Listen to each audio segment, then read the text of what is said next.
우리가 흔히 안다고 생각하는 이야기가 있죠. 나무 위에 올라간 한 남자에 대한 이야기 말이에요. 그런데 오늘은 그 이야기 속에 숨겨진 진짜 의미를 한번 제대로 파헤쳐 보려고 합니다. 아마 어릴 적에 교회에서 동화처럼 들어보셨을 거예요. 키가 너무 작아서 예수님을 보려고 낑낑대며 나무에 올라간 부자, 삭개오. 네, 맞아요. 대부분 딱 이 정도로만 기억하죠. 하지만 여러분, 이건 정말 이야기의 시작, 아주 작은 조각에 불과하답니다. 사실 이 이야기 뒤에는요, 저주받은 도시의 비밀, 또 빼앗겨버린 한 남자의 정체성, 그리고 모든 걸 한순간에 뒤바꾼 정말 충격적인 저녁 식사 초대에 관한 이야기가 숨어 있습니다.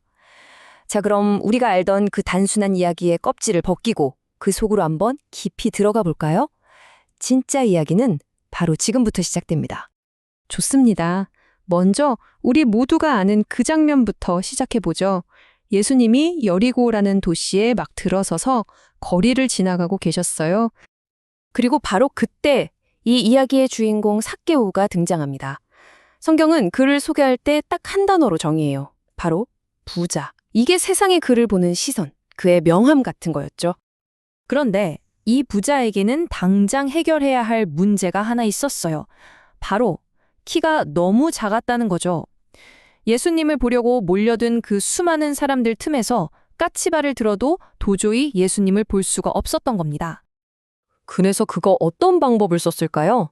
정말 기상천외한 해결책을 내놓습니다. 체면이고 뭐고 다 버리고 사람들 앞을 막 미친 듯이 달려가요. 그러고는 길가에 있던 돌무화과 나무 위로 주섬주섬 올라가는 거죠. 생각해보세요. 그 지역에서 제일 가는 부자가 말이에요. 이 모습 하나만 봐도 그가 얼마나 절박했는지, 그 마음이 어땠는지 짐작이 가시죠. 자, 그럼 이제부터 이야기의 첫 번째 껍질을 벗겨내 보겠습니다. 도대체 삭개오는 어떤 사람이었길래 사람들은 그를 부자라고만 기억했을까요? 그의 동네에서, 그의 공동체에게 그는 과연 어떤 존재였을까요? 그의 직업은 바로 세리장이었어요. 세리들의 우두머리라는 뜻이죠. 이게 왜 문제냐면 당시 세금 징수 시스템이 뭐랄까 합법적인 착취 구조나 다름없었거든요.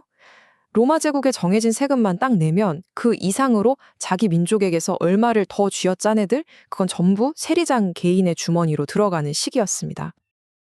그러니 사람들이 그를 어떻게 봤겠어요? 민족을 등진 배신자, 동족의 피를 빠는 착취자, 고리대금업자, 그리고 한마디로 죄인. 그는 분명 엄청난 돈을 벌었을 겁니다. 하지만 그 대가로 자기 공동체로부터는 완전히 버림받고 가장 미움받는 존재가 되어버린 거죠. 이제 이야기의 두 번째 층으로 한번 넘어가 볼게요. 바로 이 모든 사건이 벌어진 장소, 여리고라는 도시 자체에 숨겨진 의미입니다. 왜 하필 이곳이었을까요? 이 장소가 생각보다 훨씬 중요하거든요. 사실 여리고는요, 구약성서 시절부터 저주받은 역사를 가진 도시였습니다. 누구든지 일어나서 이 여리고성을 건축하는 자는 여호와 앞에서 저주를 받을 것이라.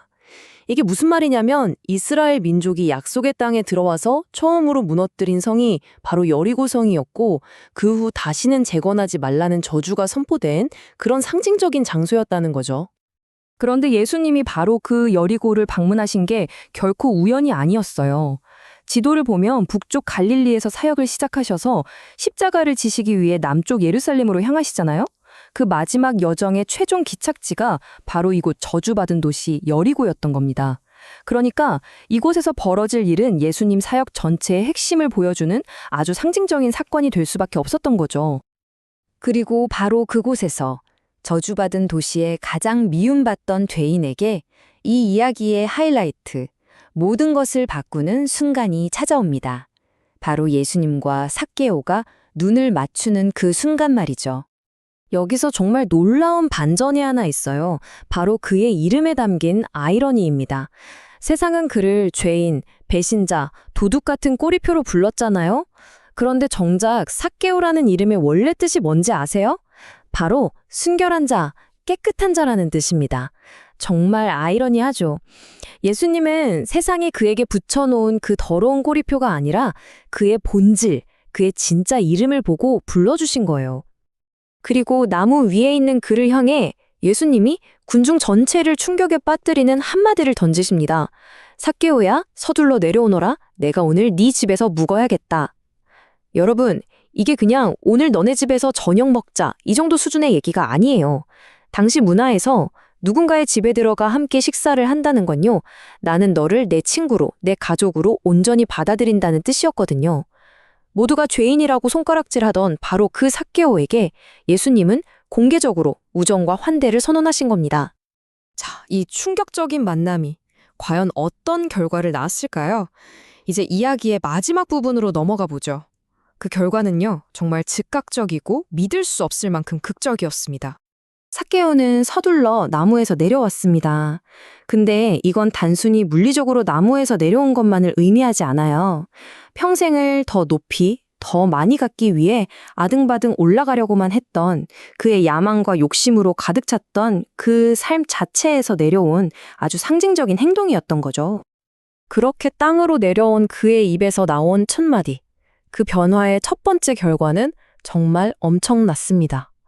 자기가 가진 재산의 절반, 무려 50%를 뚝 떼어서 가난한 사람들에게 주겠다고 선언한 거예요. 그리고 두 번째 약속은 더 놀랍습니다. 혹시라도 자기가 누군가를 속여서 빼앗은 돈이 있다면 법에서 정한 것보다 훨씬 많은 4배, 그러니까 400%를 갚겠다는 거예요. 이건 그냥 보상이 아니죠. 자신의 더러운 과거를 완전히 청산하겠다는 그런 강력한 의지의 표현이었습니다. 평생 돈이 전부였던 사람에게서 가치관이 180도 뒤바뀌는 순간이었어요. 이 모습을 보신 예수님은 삭개오의 개인적인 변화를 당신의 더 큰 사명과 연결지으면서 이 이야기를 마무리하십니다.